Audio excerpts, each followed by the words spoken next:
student, maybe you're a prospective SME for this class, whatever the case may be, know that we've got 4 people here. So Michelle is right here. So look around.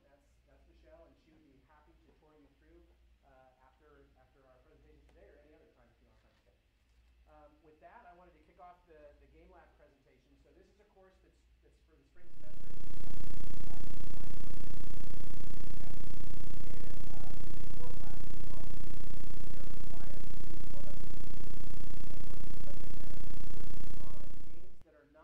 Necessarily geared for entertainment only. We can call them games for change, games for good, games for education, lots of different sorts.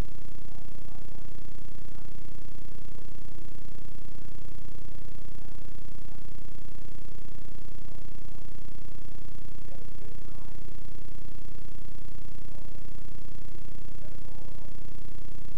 I don't want to spoil their thunder, so I won't use one of them. Suffice to say that give you some idea of the breadth of the topics that we cover in this class. If you're ever interested in joining our class and being a subject matter expert, if you've got a great idea for a game, but also for things like that, definitely hit me up. There's plenty of my information on the website. So with that, I will leave it to the team to do their thing. All right, thank you, Tom. My name is Chris Alvarado. This is Damien Boycell. We're here to talk about the Judaic Studies team and our game Treasures in Time. But first, let's talk about our subject matter expert, and that's Dr. Kenneth Hansen, also known as Jerusalem Jones. He's an associate professor at the University of Central Florida, and he's been a regular contributor to the History Channel. And thank you for joining us, Ken. Thank you. Okay, and our team is 13 strong. We have a good variety of people, some production, art, and programming. So first, our game takes place in the tunnels underneath Jerusalem. So the player goes through the tunnels, and you learn about ancient history underneath those tunnels and the artifacts that you find in those locations spanning breadth of time. And here's more of like the layout of the tunnels and the areas that you're going to be exploring within the game. For our game, we take inspiration from Indiana Jones and The Mummy, and kind of like those epic adventure games, or adventure movies, rather. And first you arrival with a fellow time traveler, and you're trying to find the Ark of the Covenant as you go forward through the game. And here is some of the characters that you're going to be learning about. We have our main character here. We have Warren, and we have King Solomon. And some of the biggest things that we implemented this go around in our game will be the dialogue system, because our game is very narrative heavy. So they implemented a system where we can input things into Excel spreadsheets and then have them easily implemented in game and kind of update the different conversation trees as you go along. And with that, let's have Daniel here run us through the game. All right.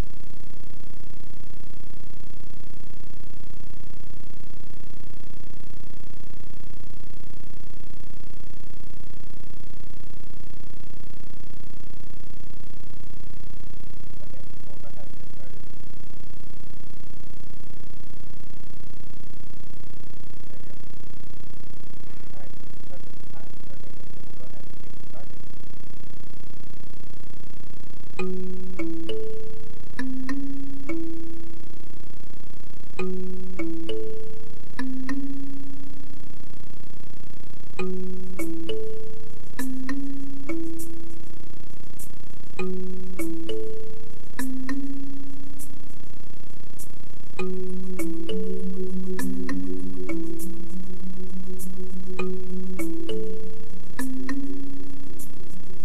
So the player begins just outside the tunnel.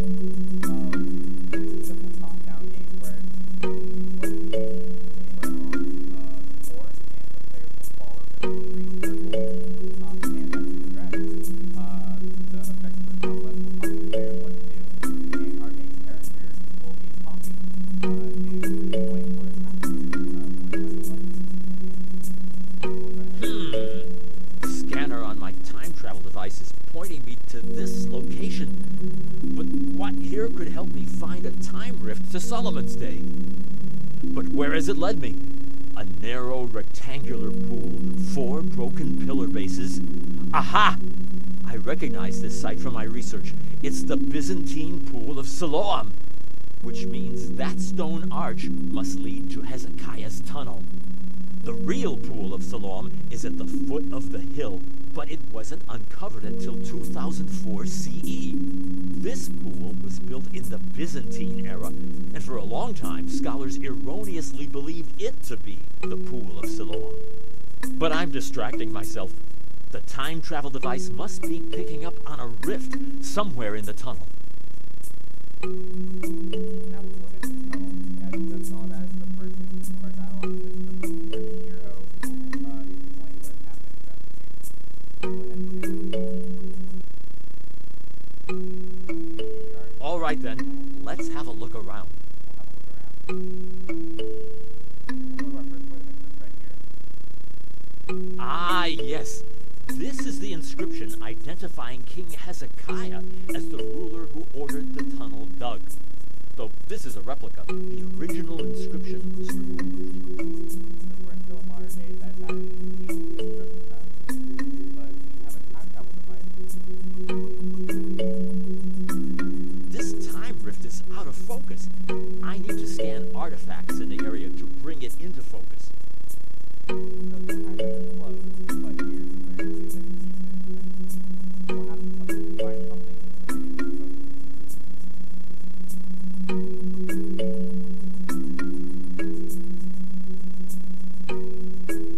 Too dark. I'll need to find some light before I can go this way.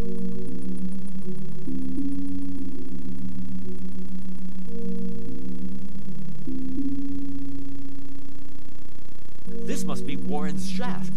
It's a natural sinkhole discovered by Sir Charles Warren, the first archaeologist to explore the tunnel.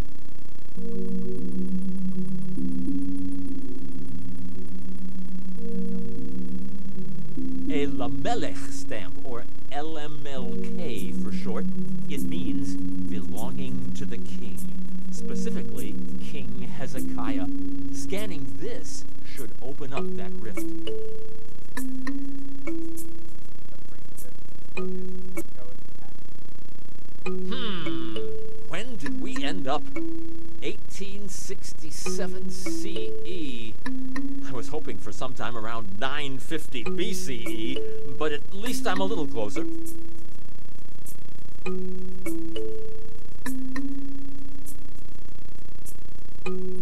This looks like the original inscription.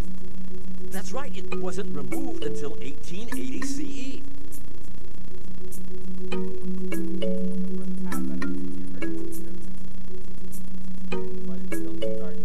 I'm picking up another rift in this direction, but I'll need more than a candle before I brave that darkness.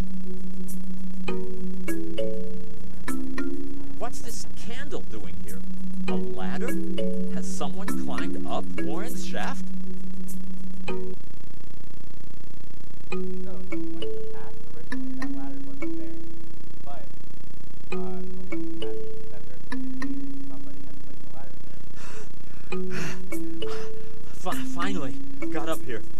Some think that King David may have invaded the city by sneaking his troops up this shaft. But it's kind of a rough climb. Wait, is that Charles Warren? Hello there! You must be one of the younger men I brought along. I am sorry that I can't recognize you. It's a tad dark here. I don't mind. We came a long way, so I don't blame you for being tired. But you can hold your head up high today. That very shaft we climbed is a fine discovery. So we won't stop there. You can rest with the others. I'm only going to look at some of the nearby ruins and artifacts, so I won't be far. I'm not too tired, so may I accompany you? I don't see why not. Actually, you could help me date the artifacts. So we go up and meet Charles Warren, who is also who explains the tangent. And he asked us to help us date the artifacts. We'll go ahead and take a look at some of the artifacts laying around the floor right here. Now, this is a strange piece. Such crude work. And look at that handle. Why, it's right in the middle of the neck. A distinctive piece of pottery like this would only be from the... So, using the shape of the pot and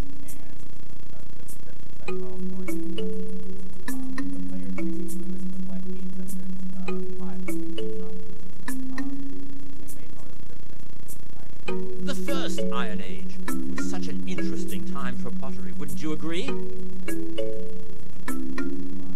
look at this next pot, and I'm going to intentionally get this one wrong.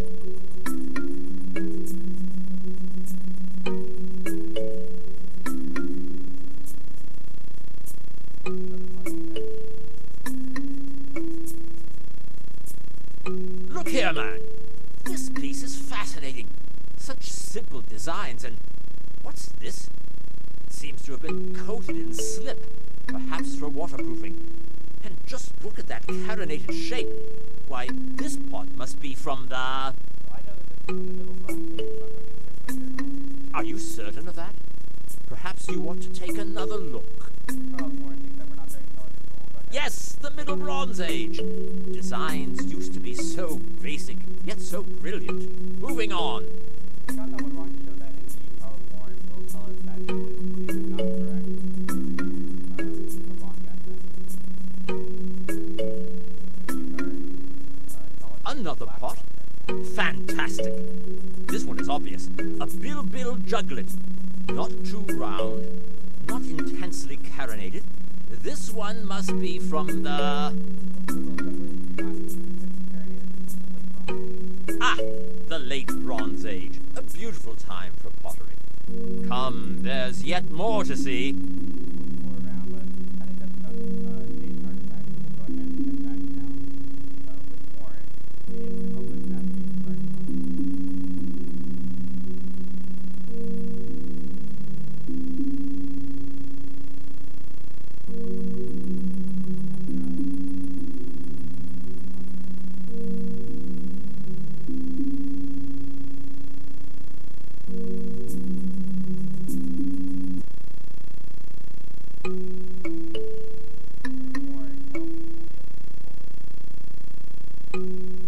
I say, all this discovery has given me quite a thirst. What a shame my flask of spirits was washed away while I was mapping in the tunnel. It was all I could do to keep from swallowing my pencil. I noticed another passage leading away from the spring. Why don't you take a look down that way while I catch my breath? This time rift requires a specific object to calibrate its frequency. I'll have to look around for it. So Warren says it this way, but we see on our way that there's another time rift, so there's something that we can do later. But we'll follow Warren's advice right now. This must be the rock-cut pool. This is where the spring water collected. Another rift. I'll need to scan artifacts in the area to calibrate its frequency. Another rift. We have two rifts that we get to use, so we'll see if we can figure out how to use one of them. Like with all rifts, we will have to find an object to calibrate the frequency. So there's plenty of objects to look at. Fish bones? Leftovers of an ancient snack?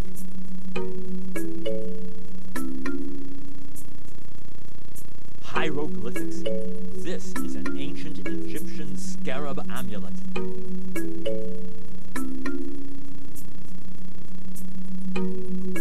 Ah! Another Bronze Age oil lamp.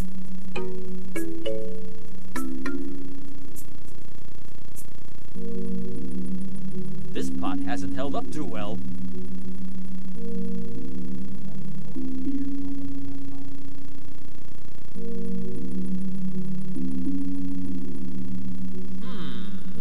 Something is throwing off the calibration. That probably means one of the objects does not belong here. So, you mentioned that something is throwing off the calibration, and it has to be one of these objects. I remember we're looking at this one. This pot hasn't held up too well. It actually has like a weird barcode on it. And we're in the past right now, so I don't think they had barcodes back then. So we know that pot is not correct. Something is throwing off the calibration. That probably means one of the objects does not belong here. Aha! My scan says this pot is from the future. Is another time traveler trying to throw off my calibration? The only way that pot could have gotten there is if somebody placed it there from the past. That pot was from the future. Clearly that wasn't pot that just arrived. Somebody else with time traveling capabilities placed that there to throw it fuzzy. Sometime in the Bronze Age. Too early, but the sensor seems to indicate that there might be something that can help me here. Ah! Bronze Age beer. I think I'll take this for the road. This jug doesn't look old enough to be from the Bronze Age. This must be what my rival was trying to hide. Perhaps this is the key to the time rift back at the spring. So you get the judge doesn't look old enough. It seems like we can open that rift in the past now, so we'll head back to Warren. And he mentioned he was thirsty, so we'll go ahead and give the beer to him. What's that you've got there? Beer? You've put it in a clay pot? How charming. Let's have a taste, shall we? Oh. Ah, that's the stuff. So I think Warren appreciates the beer that we gave him. Because of that, now we've opened the rift. Again, beer's open. Success! The reading puts me somewhere in the 10th century BCE. If I'm not mistaken, that's King Solomon, and I've landed just in time to witness his coronation. Best to let things play out the way they were meant to be, and ask him questions after the ceremony.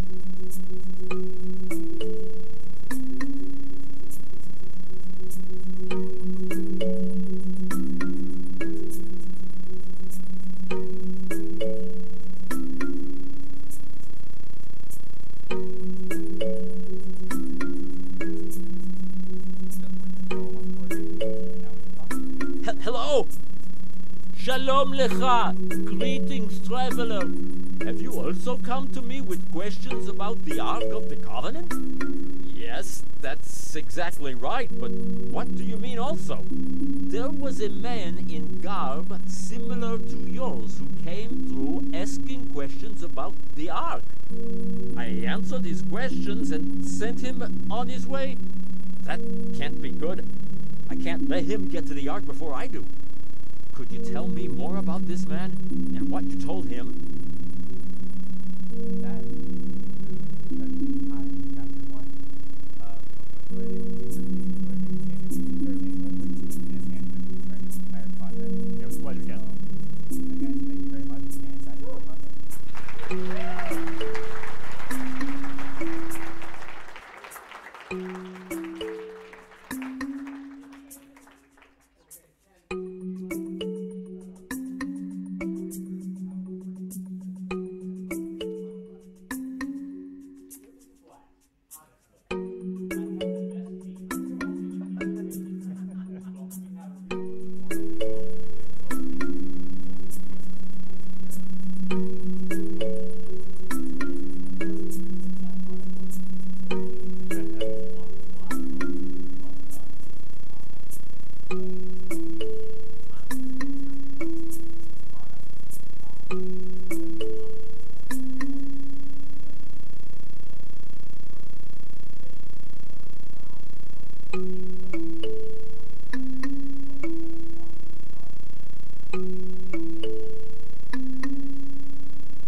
Shall I speak? Is my audio coming through? It's all good.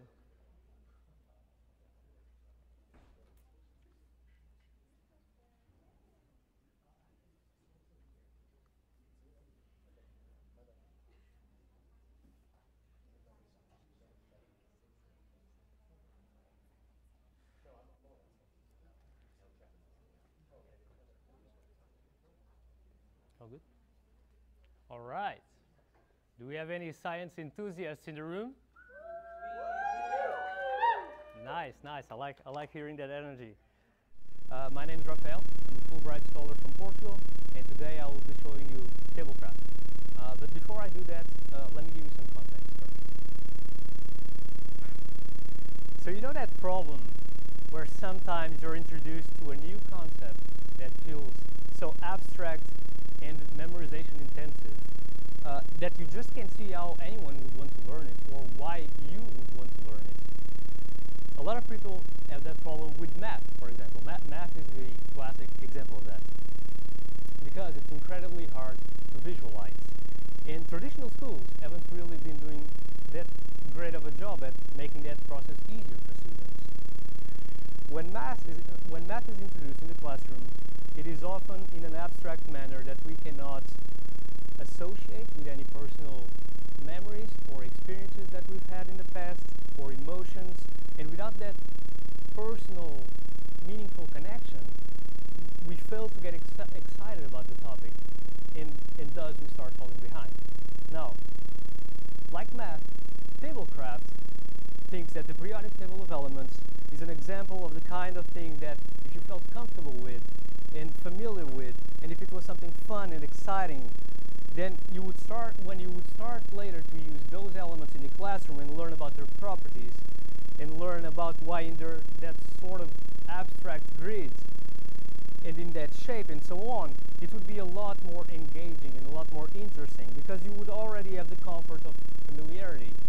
And the thing which is the thing that marketing and games and just everything in general has always taken advantage of, to make sure that people enjoy things on their first encounter. So to see how we're doing that with TableCraft, let's jump right into the game, and then I'll talk more about it. Talk a little bit more about it.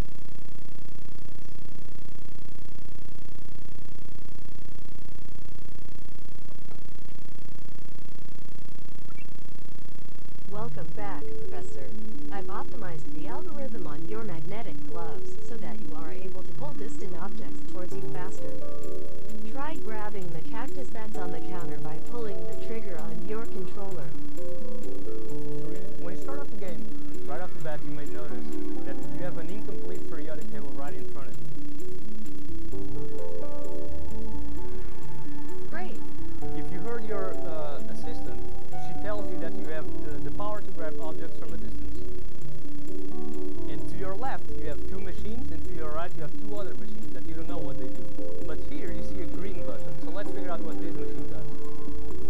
What are you going to build next, Professor? Okay, so it seems that this machine here deconstructed the object that was there and gave me fluoride. No, wait, what? Fluorine and calcium. Amazing. All right. I've added new craftable objects to the system based on the elements you discovered yesterday. This one seems to be a database containing all the formulas for all the stuff that you can craft.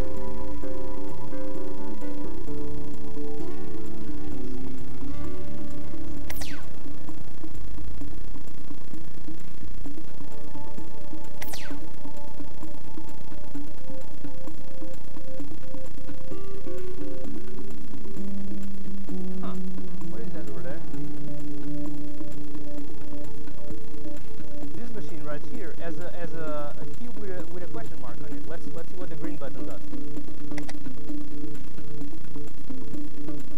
Okay. Oh, okay. So basically, this machine scans elements and unlocks them. Now, this 3D representation of the atom you're seeing here is a work in progress. This is not what hydrogen looks like. All right. Let's try scanning another element. All right.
Oh, what?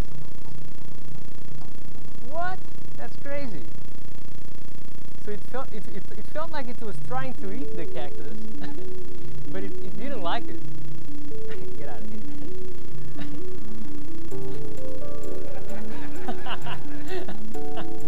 All right. So if you notice, the blob is red, and on the periodic table here, we have a lot of red elements, which are alkali metals. So this is something we're not tutorializing yet, we're not teaching the player yet, but eventually we will. And so the red blob only likes to eat objects containing alkali metals. So the cactus that I just tried to feed it has carbon and magnesium, which is blue and orange. Orange being alkali earth metal and blue being non-metal. So let's check the orange again. Let me just clean this mess here. Oh, did you see that?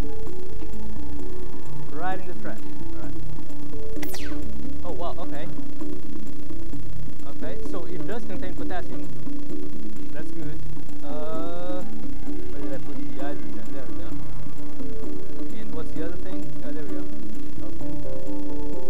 I wondered, love Okay, is so crafted. we know that this one contains a red element, which is potassium. So let's try feeding the blob with it. Oh, what? It grew in size. Interesting. And it laid an egg. Alright. Huh.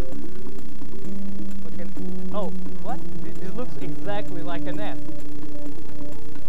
Let's see what happens when we put it there. Okay. Seems to be doing something.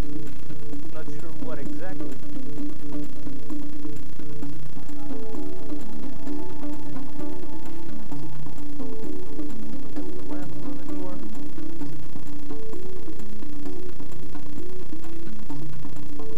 What? Okay, so it gave birth to another blob. A blue one this time. And it seems it has it's different from the other one though. It has a fin. It has a fin on its head.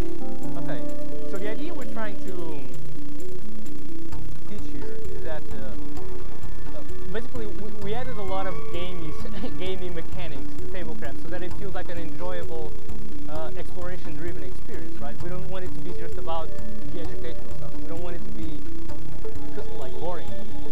So the idea, what you're doing here is you're feeding blobs that then give birth to other blobs. Sorry, I was trying to grab this one. You're feeding blobs that then give birth to other blobs, and depending on the type of objects that you feed them with.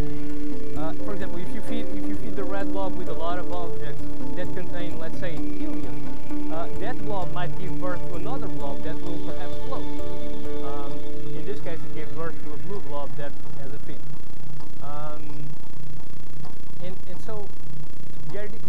And so TableCraft is trying to provide. It's not trying to replace the teachers or the science in the classroom.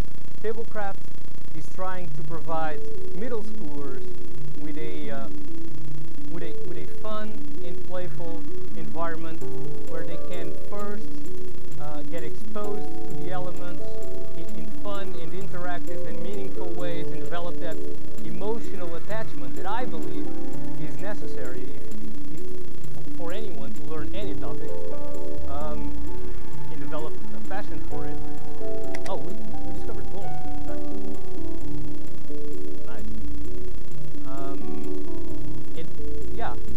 And that's what TableCraft is doing.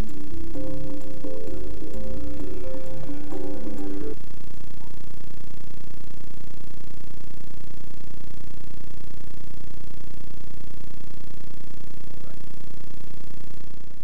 So, what are people saying about TableCraft?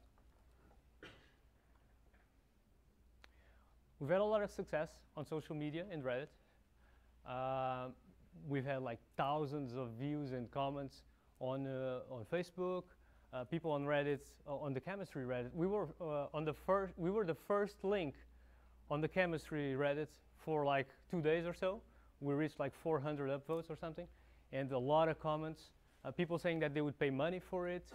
But what are the kids saying though? Like the kids are what matter, right? Because they are the ones that are going to be playing. So we've been working with Katie Brewer which is a science teacher at Lake Highland Prep School here in Orlando. And she's been helping us with providing the science, as well as bringing her children to come here and play TableCraft. This was them like 2 months ago, I think, and they had a blast. They did, basically I had to force them to stop playing.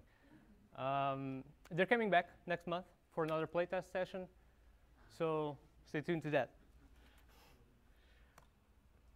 All right, but where do we go from here?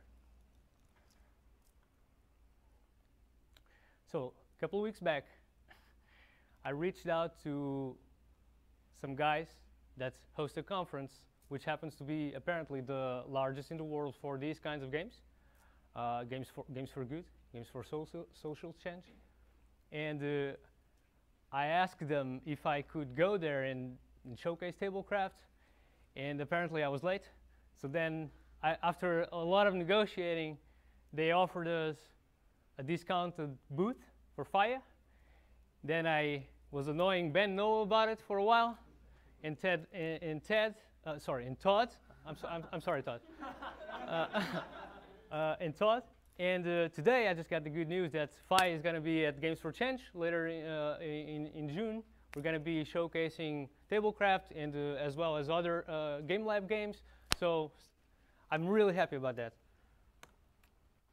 And of course, I can't end this presentation without first mentioning all of the people that have been involved in TableCraft and have made it what it is today. I'm super grateful and proud of my entire team. Not all of these people were working on TableCraft simultaneously. TableCraft began as a prototype in the fall. Then it came to GameLab, and other people joined the team. And all of these people have contributed a lot to TableCraft. So thank you for that. And that's it. That's TableCraft.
Spoilers. Cool. So my name's Arian Vasquez, and I'm representing the NVIDIA Flex team, if you will, or the Florida Hospital team. Basically, the premise of this, which I'll go more into more depth soon, is to create a realistic surgery practice simulation. So before we start, our SMEs, Roger and Danielle, been very helpful with this. They're really the ones that came up with this idea. They wanted to create a surgery training simulation that was better and more advanced, more realistic than the ones that have come before it. So there are surgery simulation practice training games, but we wanted to make one that is more gamified and more realistic than the ones that currently exist. So which one in particular? So our goal was to work with them and the Nicholson Center to create a robotic robot-assisted laparoscopic partial nephrectomy. And so to break that down a little bit, a partial nephrectomy is basically when you have a kidney and you remove a piece because it has a tumor in it, and then kind of key is you have to put it back together. So, so the other part, the robotic assisted laparoscopic part of it is, so laparoscopic surgery is just when they use these thin instruments to enter you as opposed to cutting you entirely open. They put a camera in and some small instruments inside of you so they can get in there without causing too much external damage. And so the robotic part is obviously they use a giant robot. So as opposed to you controlling them externally, you control it through a device that then inputs it into the Da Vinci in this case, and you can operate on. So this has been released for a while now, and there are several units out in the wild. So before we continue, we're going to show a little video of us using one when they so graciously invited us to Florida Hospital. So here we have Melissa in the background over there. The red eyes. Catherine, the red eyes. Close your right eye a little. Very seriously using the device. I don't find resistance. So she's over there manipulating. Does it provide resistance as well?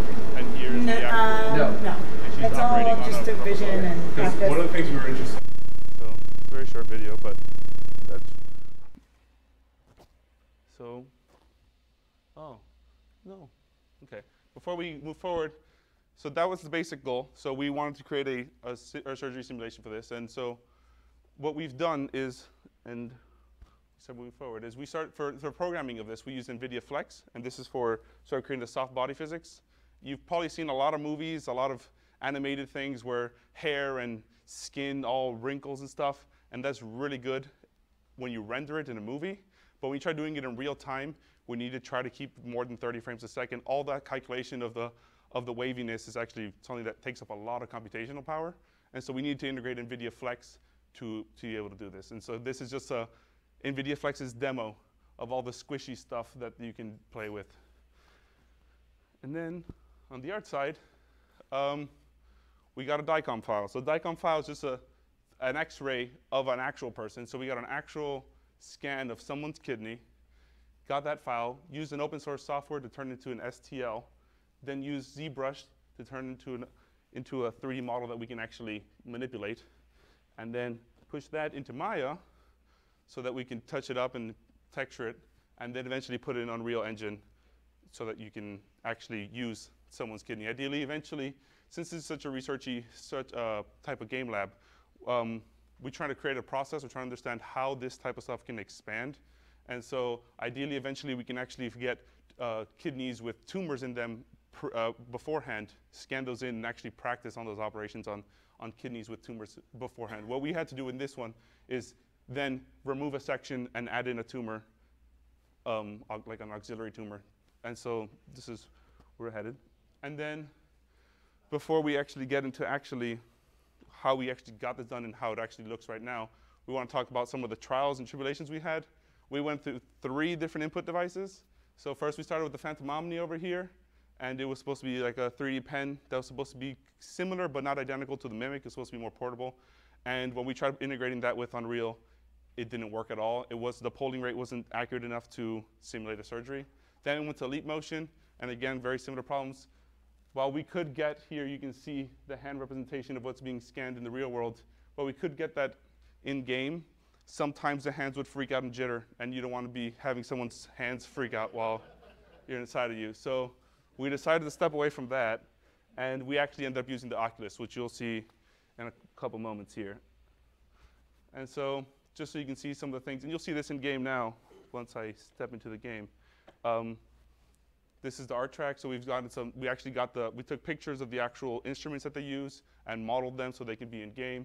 This is our tumor, the bad guy, and then this is just some special effects we were messing with earlier. And then for the programming track, we had to get the NVIDIA Flex stuff in there, figuring out how collisions work with them. It isn't just simple Unreal collision, because that's all built in. It's figuring out how this works with the stuff we need and how we can make sure that, like for the beginning, the tumor was falling through the kidney, which didn't make sense. So it's figuring out all that sort of weird researchy stuff, and hopefully providing them the tools to eventually make this a bigger project. So, and then everyone's favorite part here, we're going to add a little bit of sounds. So you're going to hear some of these sounds later on, but this is how they were made. So.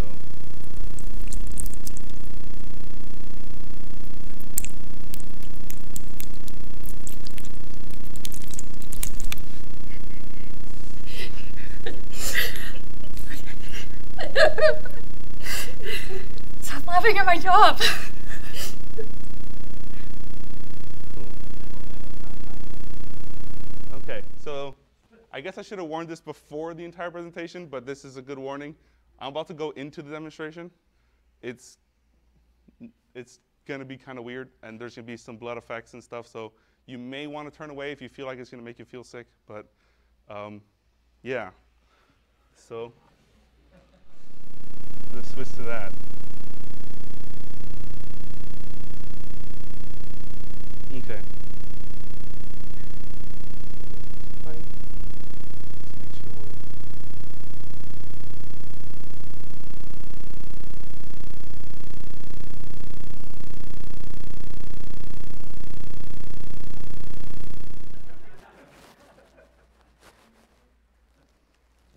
okay.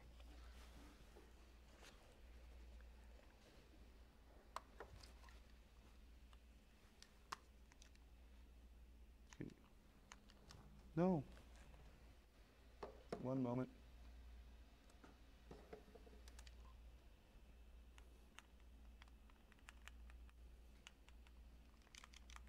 No.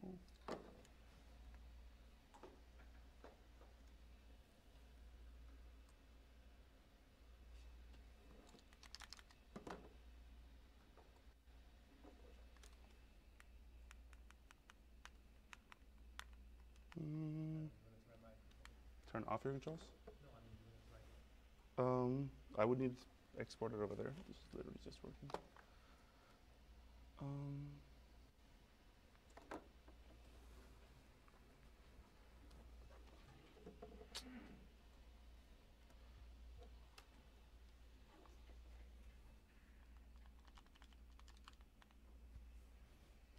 Okay, what can I do?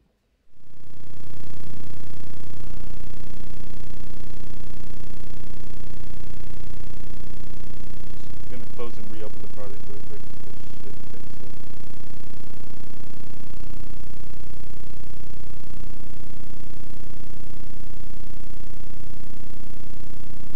I need to restart.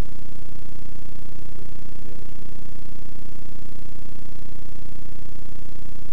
I think I need to retire restart.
I guess we're just going to continue. I can do most of the demonstration. The only thing I won't be able to do is the suturing, which is kind of key. Like I just said, we need to be able to close the wound after you actually open it.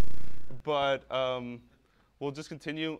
I can sort of fake everything else along the way. It's not how it's supposed to work, but it'll work for now. And I can show you guys. If you guys are more interested later, I can figure out why the controls aren't triggering. It's weird because they're tracking the position in space, but they're not pressing buttons for whatever reason. So it knows that they're there. They're just not receiving input. So I guess we'll just start. You'll see on the top left, we have the different objectives. So we have, okay. We have cut out the tumor, then remove the tumor from the area, and then suture the wound close. And so here we have our kidney. I can't see the kidney.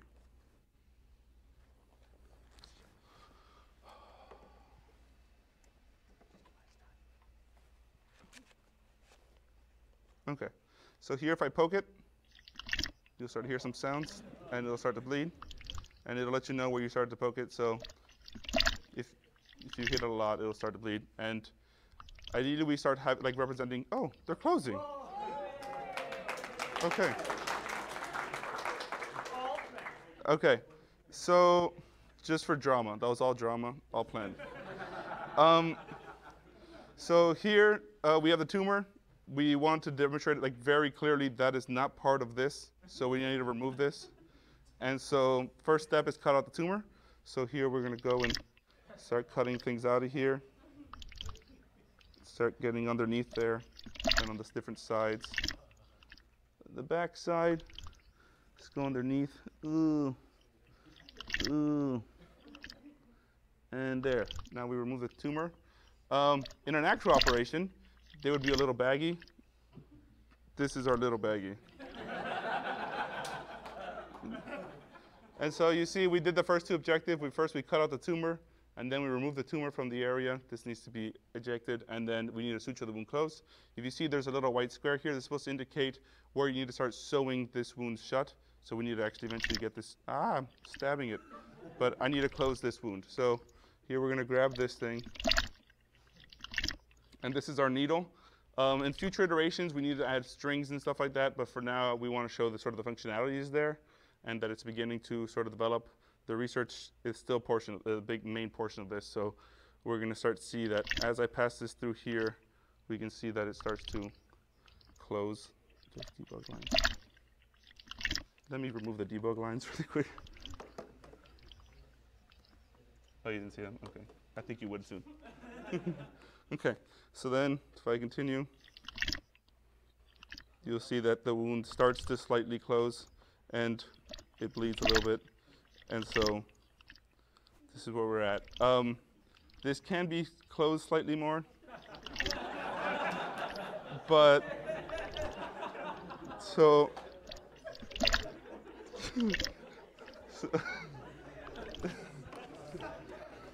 and so you can see here, suture wound closed. So that's like the final objective. It's very clearly not perfect, but again, it's very research oriented. So we can see that we're starting to get it closed. And sort of the future is dynamic. The thing is, since it's so dynamic, since it's so wobbly, which I guess I can give you more of a demonstration if you get, no, I'm not gonna do that, it's gonna be pretty gross. Since it's so dynamic, getting that thing closed is really difficult. And so this is sort of a workaround, and I think there are other ways we can start to implement this, but due to the time restrictions of the project we had, I think this is something that we can continue to build on. We want to add ropes and strings in there to not just have a needle going through, but actually have a physical representation, a visible representation of the actual wound closing. And then also having that wound close all the way. Maybe we put gauze in there, even if it is, I mean, I know they put gauze in there in some surgeries, so maybe that's what we do to help fix that visual impairment. But that's the entirety of the presentation. If you guys have any questions or if Roger or anybody has any questions, feel free, yeah.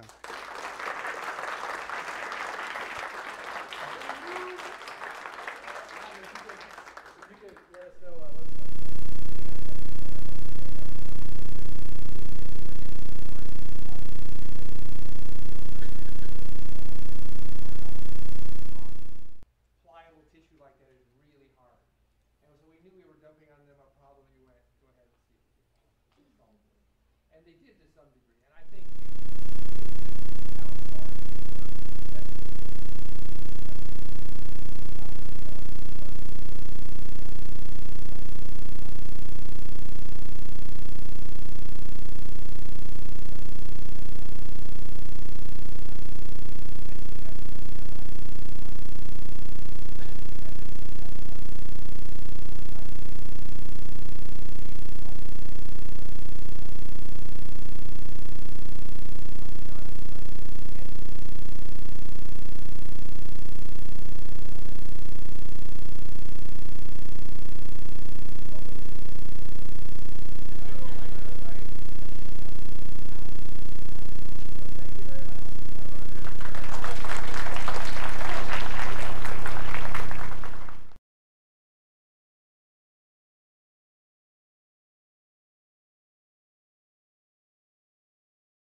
All right, hello everybody.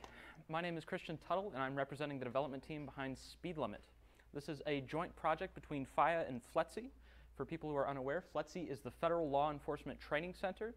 They have a huge campus up in Georgia, and they help train officers from federal to state to local to tribal agencies.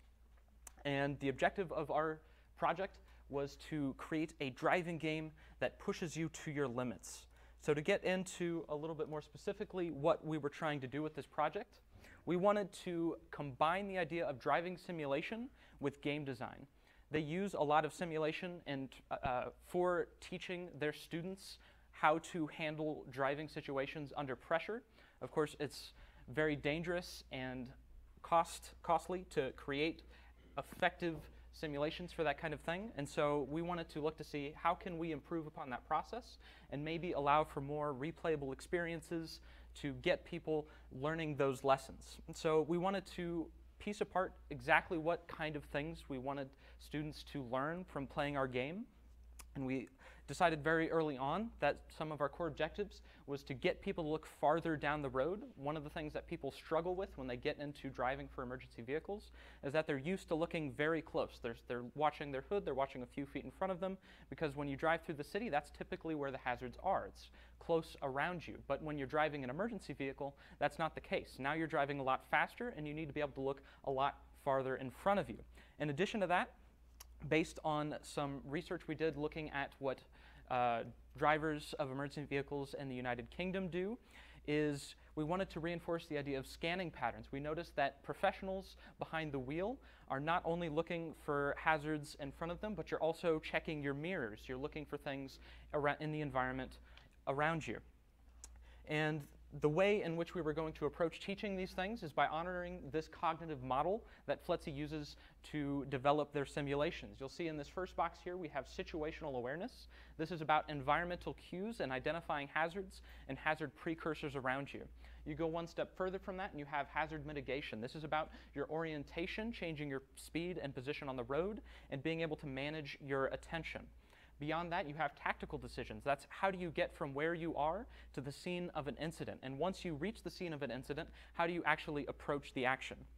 And then one step beyond that, you have communication, which is about being able to interact with the interface of your vehicle, turning on your lights and your siren, answering radio calls, typing on your computer, and being able to do all of that while in a high pressure, short time frame kind of situation is very difficult to do. And so what we wanted to do is, as you can see with this model, every one of these steps comes back to your situational awareness and checking your environment around you. And so we wanted to focus on that and capitalize on our ability to help people learn the skills necessary.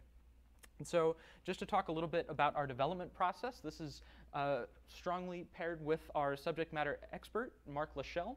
He's been an invaluable team member in helping to figure out what the vision of our game was going to be.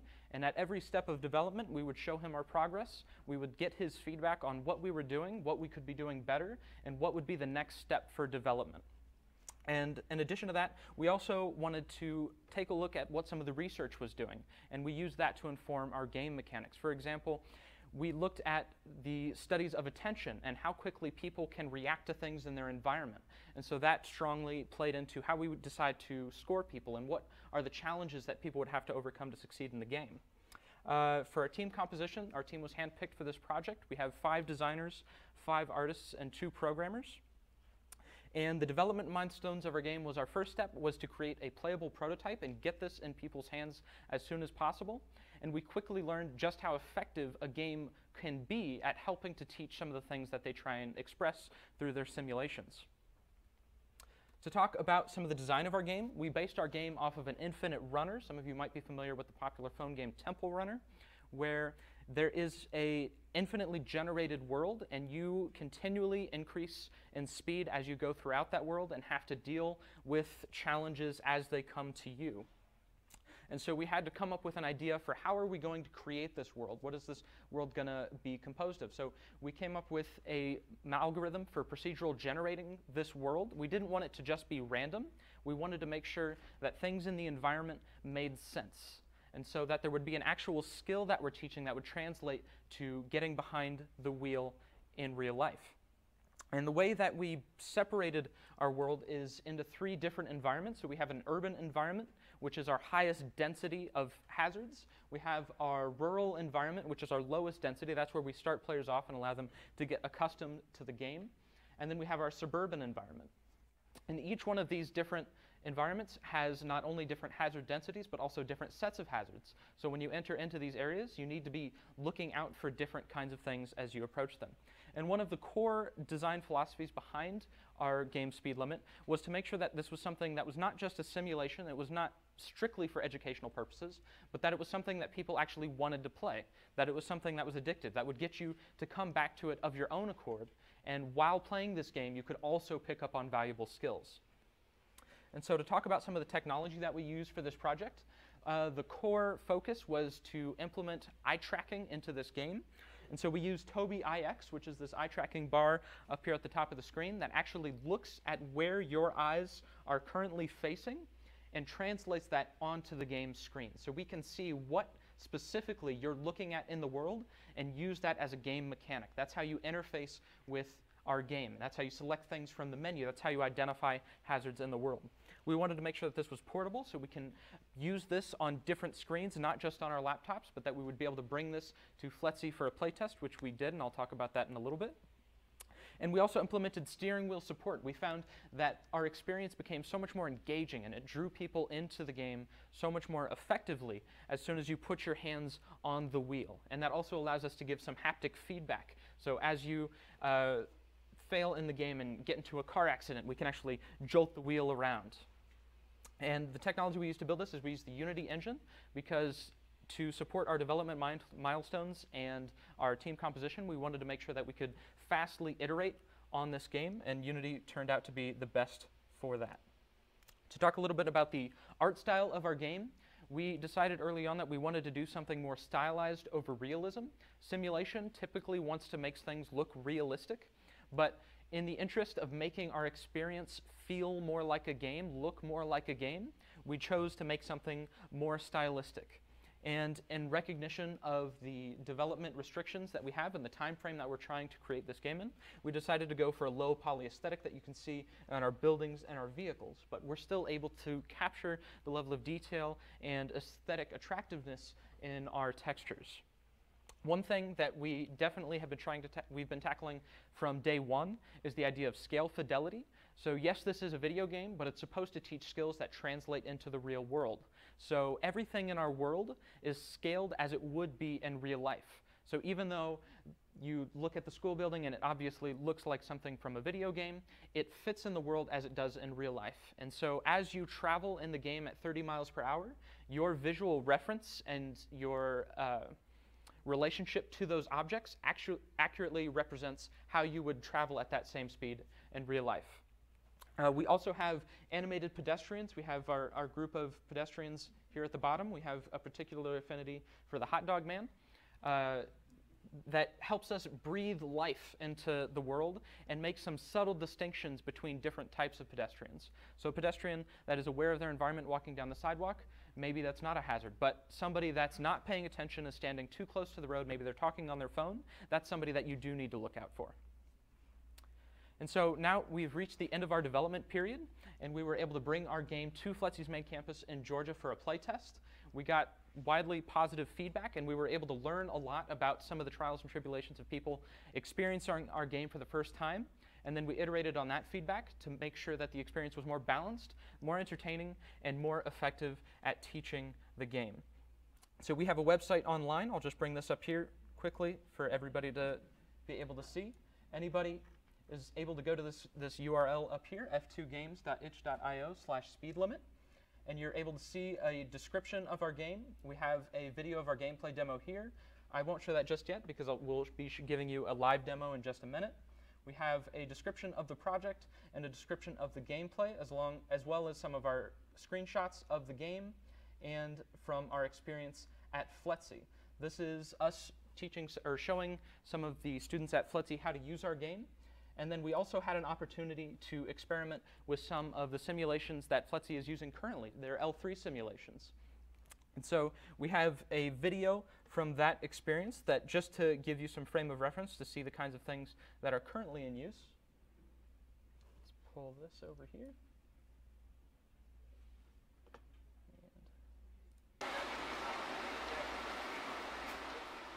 So here you can see one of our developers is playing with their L3 simulation.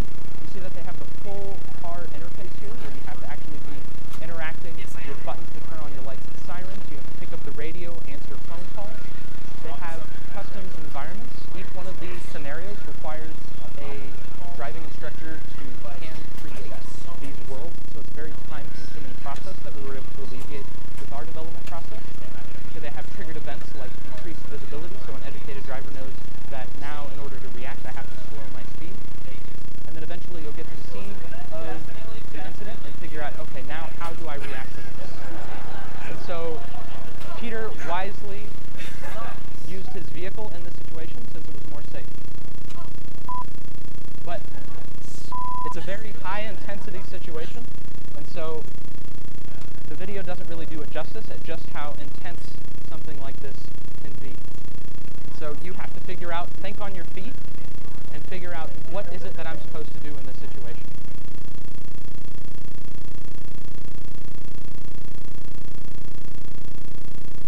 So now coming back over to the presentation, we're going to be able to compare that to our own game. And let's go ahead and pull up our demo.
But as the road gets wider, you have to be checking farther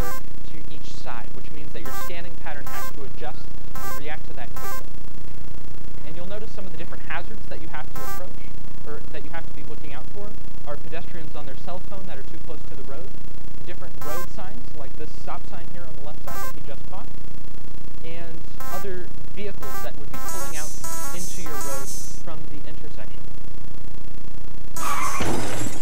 Until eventually you miss too many hazards and you get into a car accident. Now if you'll just wait here for a second, this is our hazard timeline. This is one of the ways that we give feedback to the player. We can point out specifically which hazards and at which time you missed identifying those hazards. And so you can pick out, okay, using our eye tracking technology in the game environment that we've created, you can find out which specific hazards are proving more difficult for which students. And so you'd be able to customize your simulation and training experience to each student. In addition to that, we also have our leaderboard here that allows people on local machines to compete with each other and always be pushing each other to try and get better at the driving experience. And so Tom is very good at this game.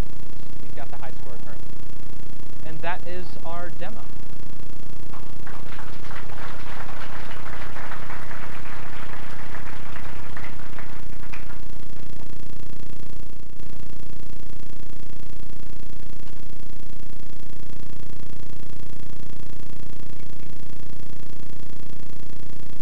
And with that, that is the end of our presentation. Thank you so much for listening.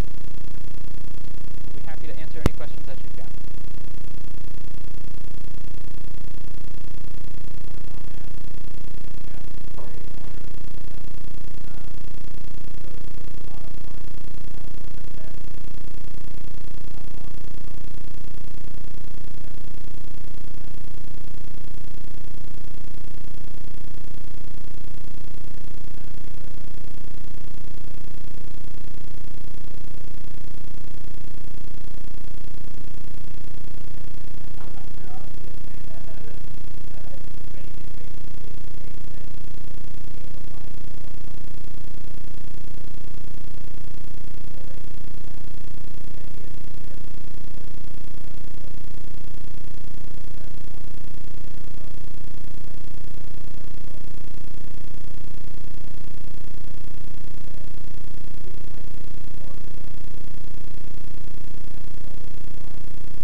Those presentations are a public speaking presentation and then a universal augmented reality presentation.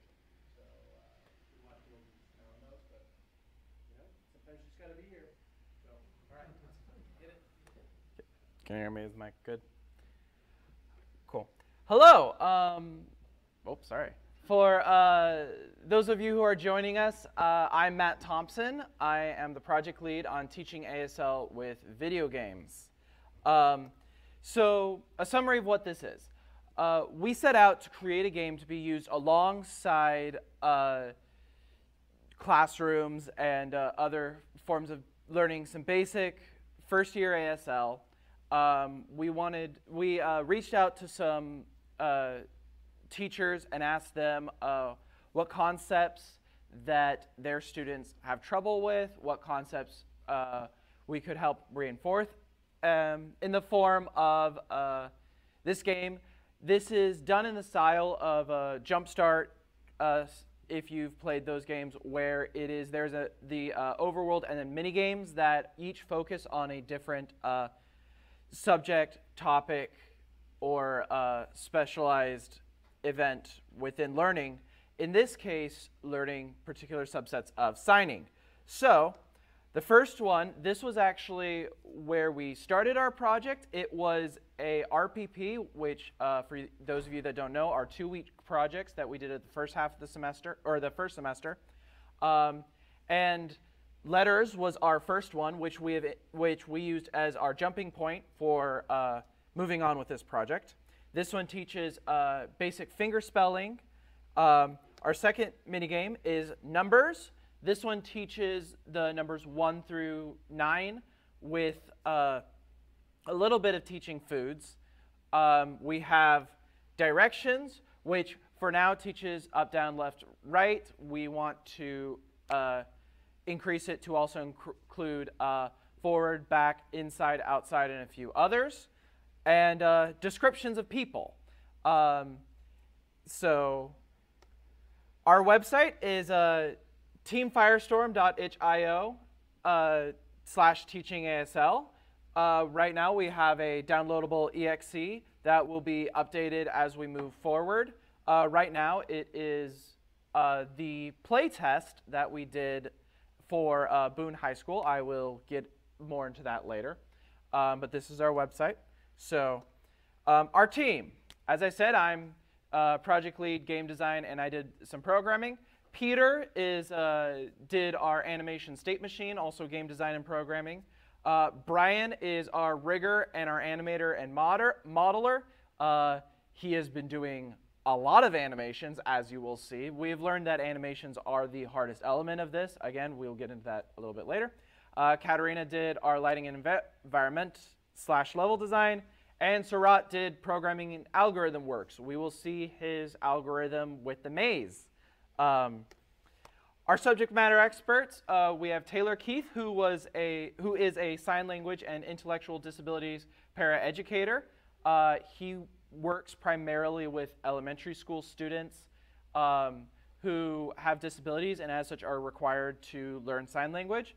And Monica Bure, who is a teacher of the deaf at Boone High School. We also very well might be taking on a couple more SMEs, including Miss Olivia, who has joined us today. Because we had multiple levels of subject matter experts, we had one on the elementary school level and one on the high school level. We wanted to try to make a game that was approachable for most, if not all, age ranges, and they gave us different requirements and recommendations on how to approach that. For instance, high schoolers you can't condescend to, even though for elementary schools you can get away with it, but elementary schools need things simpler. Other examples like that. Animations, as I said, this has by far been the most complicated element. So to look into that, we have been using our lovely motion capture studio here at FIA to try to capture hand information. As you can see, these are pictures of some experiments as well as the rig that we developed. This process, we have learned, has not really been done before. This is a brand new use of this technology in this particular format.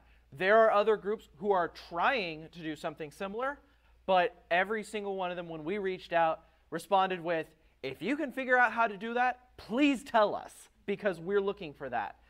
This is not to say that there are not other games that utilize ASL, but the thing that they do is they have to hand key and hand make all in animations. The most recent example of this was a quill from Moss, all hand done. We have been, because we have to have so many animations, we are looking for a way to make that process significantly faster. And because of this, because this is brand new tech, we have also reached out to potentially get tech grants to utilize this technology. As I mentioned, we did play testers. It was last Friday in front of high school students at Boone High School. And these bullet points are the things that they reflected we should have in our game to help them out, which they did have some things that were similar to the list that the SMEs had given us. But as you can see, there were several that we had kind of thought of but didn't realize how important they would be. So moving forward, facial expressions, clothing matching to teach colors, some form of character customization, turning the body to talk about 2 different subjects, some sort of competitive element so that they can compare themselves to their fellow students, allowing teachers to access their work so that it can be used almost as a homework, translating signs to English for people who, because the grammar structure is so different from ASL into English, this is actually a challenge, not just for people who are freshly learning ASL, but people who are experienced in ASL because of loss of hearing. They can sometimes have difficulty learning how to translate signs into English, directly written English, and we want to try to utilize this. And then grammar, as I said, the grammar structure is very different. So these were the things that the play testers reached out and said, hey, we want these. And therefore, we wrote them down, and moving forward, we intend to utilize them, which gets into what do we want to do from here. So we are looking to continue on this project. For those of you that are new to FIA, we do have a 4th semester program known as Venture Track. It is open for students to use to finish up projects that they have made throughout the course of their time here. We are looking at this one to finish it out. We want to experiment with new forms of motion capture. As you can see here, there's Leap Motion Capture has had some success, and we would like to try that out.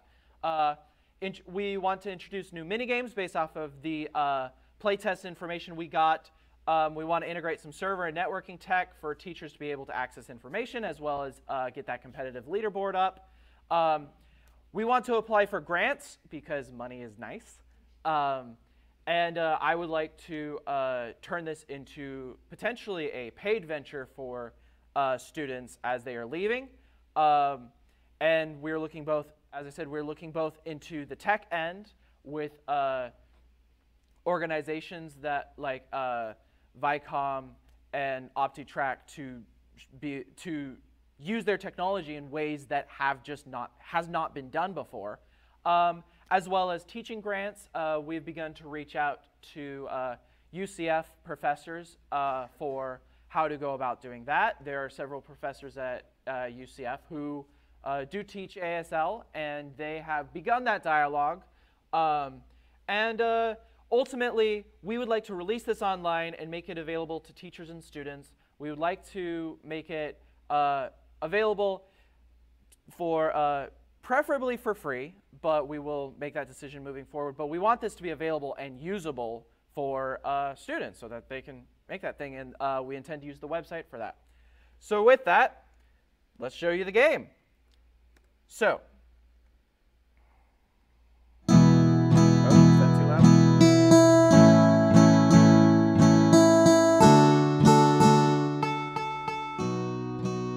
We good?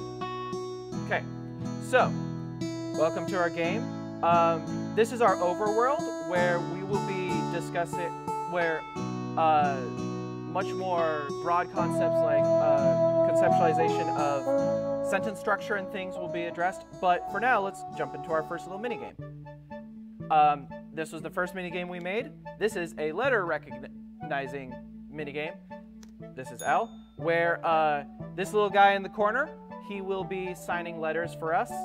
And we are responsible for identifying them. Now, throughout the entire course of the game, if you have come across a sign that you don't know, then we have this lovely dictionary option that allows you to compare the letters that are being done to the words on your screen.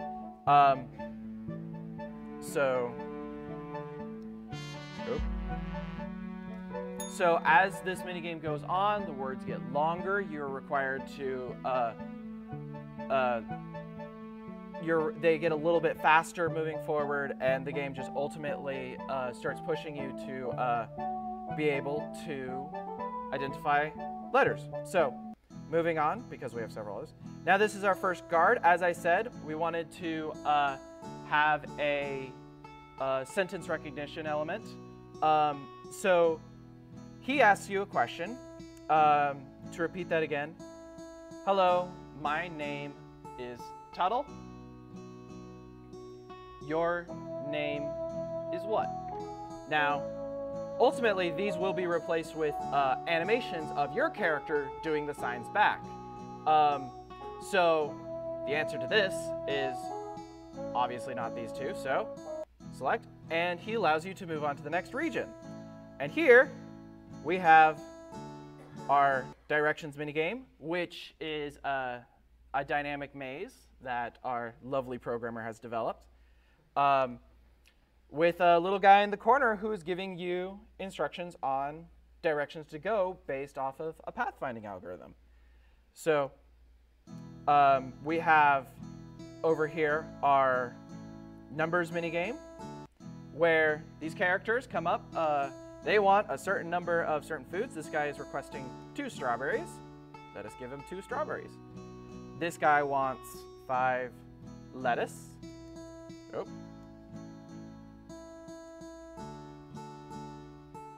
We want 4 apples. 5 lettuce. I'll just do a few more to see if he gives us the other foods. 3 hamburgers. Please do bread. We have 7 hamburgers. Okay. Well, what the sign for bread is will be a mystery. Actually, no, we can just come over here and ask this. Uh-oh. He doesn't want to. Never mind. That dude's finicky. Anyway, so now we have another signer. Oh.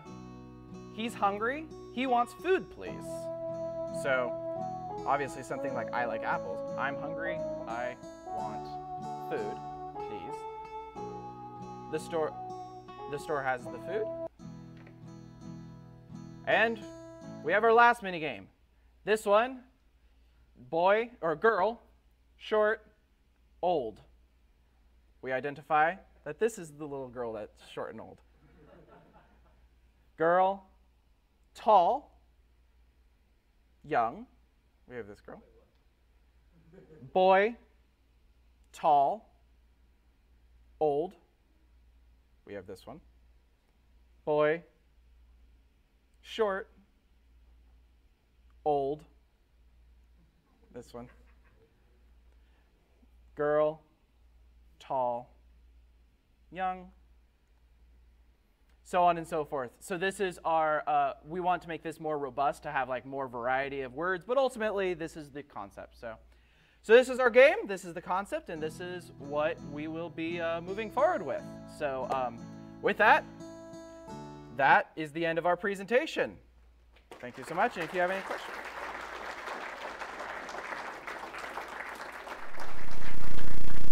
One more time.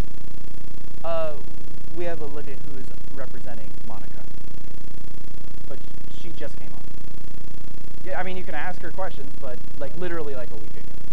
Yes, she was.